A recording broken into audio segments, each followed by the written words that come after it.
তাহলে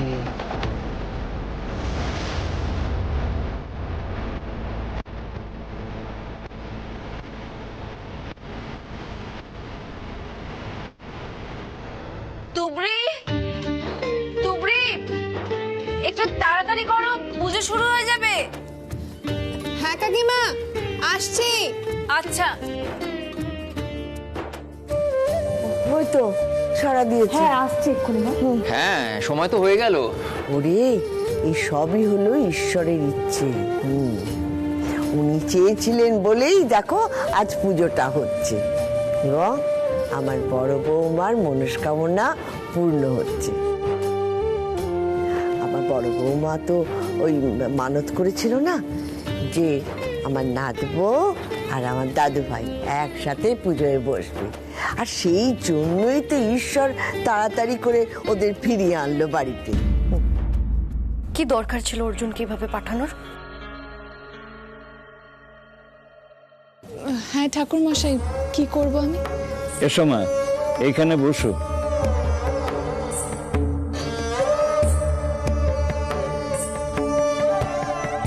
মা, তুমি পুজো করবে তো? হ্যাঁ, ওই পুজো করবে। তোমার নাম কি? তুলি বসু।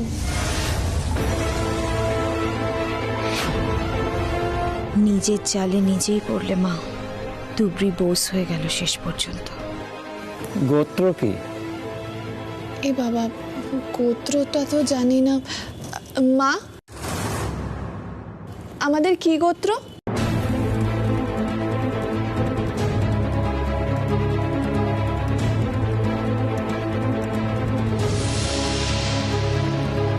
কি হলো বৌমা, গোত্রটা ওকে বলে দাও। তুমি না শিখিয়ে দিলে কে শেখাবে ওকে?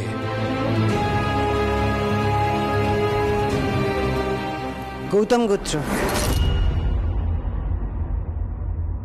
নাও মা, আমার সঙ্গে মন্ত্র বলো। নমো বিষ্ণু, নমো বিষ্ণু, নমো অদ্য নমো অদ্য গৌতম গোত্রাং গৌতম গোত্রাং।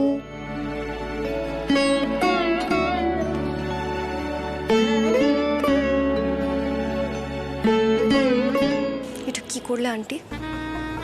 ও সবার সামনে পদবি নিয়ে নিল, আর তুমি ওকে গোত্রও জানিয়ে দিলে।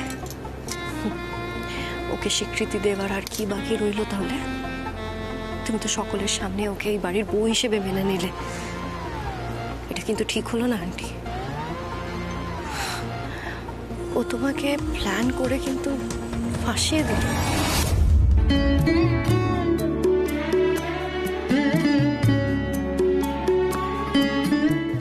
দাদু ভাই, এদিকে আয়, ওখানে বসে আছিস কেন? তোদের বিয়ের পর প্রথম পুজো। ওরে, স্বামী স্ত্রী একসঙ্গে বসে পুজো দিতে হয়। আয় আয় আয়, যা নাত বউয়ের কাছে গিয়ে বস, যা যা।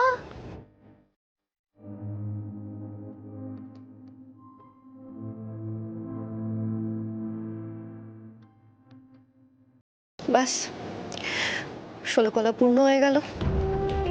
তুমি এই পুজোটা করলে ওদেরকে আলাদা করার জন্য, কিন্তু ওরা তো আরো কাছাকাছি চলে আসলো। এবার অঞ্জলি হবে, আপনারা কি অঞ্জলি দেবেন?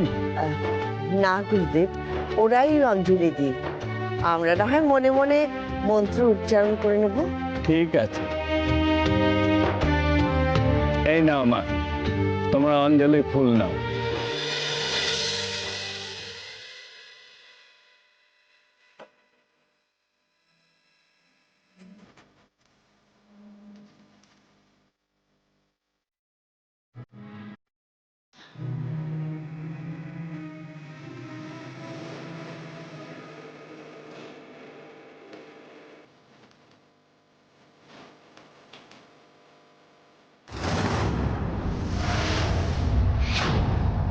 তোমরা আমার সঙ্গে বলো।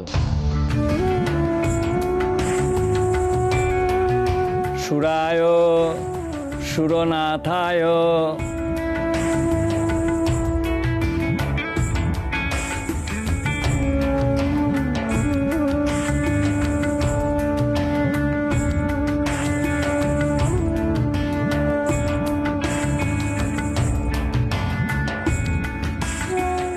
নাও এবার তোমরা যুগলে নমস্কার করো।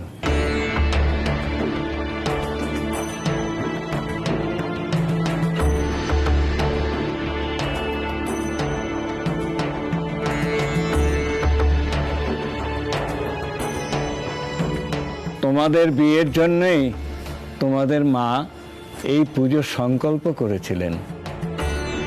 তোমাদের এই বন্ধন 7 জন্মের জন্য অটুট থাকুক।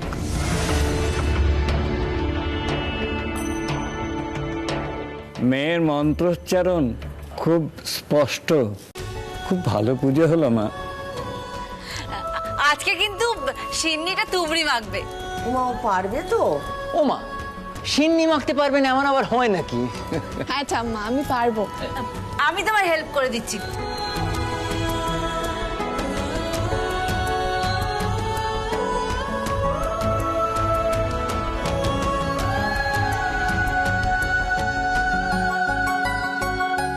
কাকিমা, কি করছো তুমি? আগে একবার চিনি দিয়েছো তো? ছি ছি ছি সুধা, তুমি একেবারে কুচুটে শাশুড়িদের মতন করো না।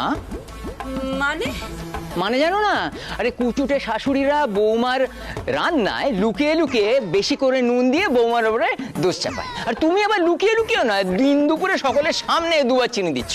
ও মা, দেখো না কিরকম বলছে। আমি না একটু ভুল করে চিনিটাই দিয়ে দিচ্ছিলাম 2বার। দিচ্ছিল। দীপু, আর ওর পেছনে লাগিস না।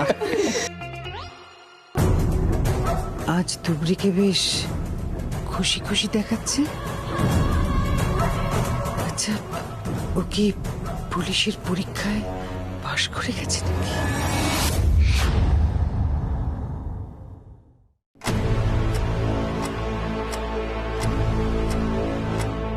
আমি জানতাম এই ব্যাপারে কেউ না কেউ জিজ্ঞাসা করবেনি।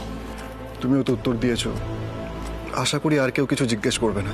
অর্জুন, অর্জুন, হ্যাঁ মা, অর্জুন, বলো। হাত করেছো তুমি আমার ছেলেকে, না? সে সুযোগ তোমাকে আমি আর দেব না। আপনি আমায় কিছু বলবেন? কিছু যদি মনে না করো, তুবড়ি, অর্জুনের সাথে আমার একটা পার্সোনাল কথা আছে। তুমি যদি একটুক্ষণ বাইরে যাও তো। ঠিক আছে, আমি ঠাম্মার ঘরে যাচ্ছি, আপনি কথা বলুন। Thank you.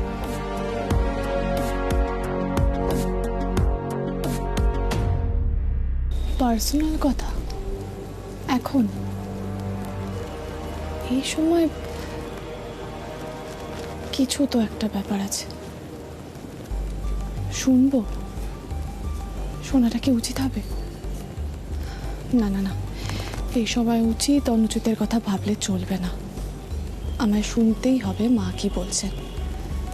আমাকে এভাবে সরাসরি ঘর থেকে বেরিয়ে যেতে বললেন, কি এমন বলবেন অর্জুনকে? ওরকম করে কি দেখছো মা? খুঁজছি, আমার সেই ছোট্ট অর্জুনকে খুঁজছি, যে সবসময় আমার গলা জড়িয়ে থাকতো। কিন্তু পাচ্ছি না।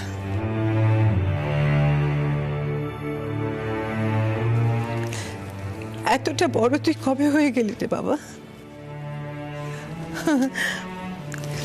না, শুধু বড় হওয়া তো নয়, বউয়ের দায়িত্ব নিতে শিখে গেলি। না না, আমি সেটা নিয়ে একদম রাগ করছি না। I am proud of you Arjun. কিন্তু আমার একটা কষ্টের কথা আমি তোকে বলতে এসেছি অর্জুন। আজকের আগে তুই কখনো কোনোদিন আমার সঙ্গে এত কঠিনভাবে কথা বলনি। আমি এক মুহূর্তের জন্য ভাবতে পারি না যে আমার কাছে তোমার কিচ্ছু লুকোনোর থাকতে পারে। আমি তো একটা সাধারণ প্রশ্ন করেছিলাম অর্জুন, তুই তোর উত্তর দিতে পারলি না। আমি ভাবতেও পারি না যে আমাকে না বলার মতো তোমার কিছু থাকতে পারে। আমি তো শুধু জিজ্ঞেস করেছিলাম যে তুই তুবড়িকে নিয়ে কোথায়